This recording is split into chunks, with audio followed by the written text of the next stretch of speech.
अपरा एकादशी ज्येष्ठ मास के कृष्ण पक्ष की एकादशी को अपरा एकादशी कहा जाता है। इस दिन व्रत रखने से समस्त पापों से मुक्ति मिल जाती है। अपरा एकादशी को जल क्रीड़ा एकादशी, भद्रकाली तथा अचला एकादशी के नाम से भी जाना जाता है।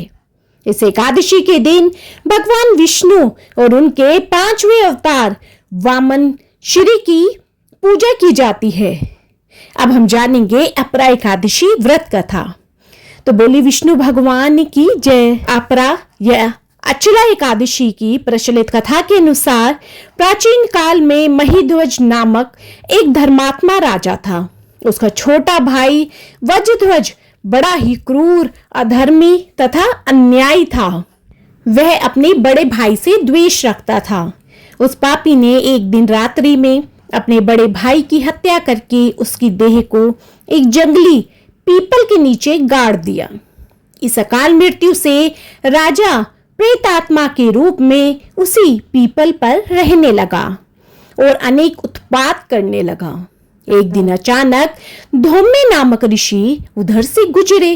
उन्होंने प्रेत को देखा और अपने तपोबल से उसके अतीत को जान लिया। अपने तपोबल से प्रेत उत्पात का कारण उन्होंने समझ लिया। ऋषि ने प्रसन्न होकर उस प्रेत को पीपल के पेड़ से उतारा तथा परलोक विद्या का उपदेश दिया। दयालु ऋषि ने राजा की प्रेत योनि से मुक्ति के लिए स्वयं ही अपरा एकादशी का व्रत किया और उसे अगति से छुड़ाने को उसका पुण्य प्रेत को ही अर्पित कर दिया। इस पुण्य के प्रभाव से राजा की प्रेत योनि से मुक्ति हो गई। वह ऋषि को धन्यवाद देता हुआ दिव्य देह धारण कर पुष्पक विमान में बैठकर स्वर्ग को चला गया। अतः अपरा एकादशी की कथा पढ़ने अथवा सुनने से मनुष्य सब पापों से छूट जाता है, उसे मोक्ष की प्राप्ति होती है और स्वर्ग की प्राप्ति होती है। अपरा एकादशी व्रत से मनुष्य को अपार खुशियों की प्राप्ति होती है तथा समस्त पापों से मुक्ति मिलती है और घर में सुख समृद्धि और शांति आती है।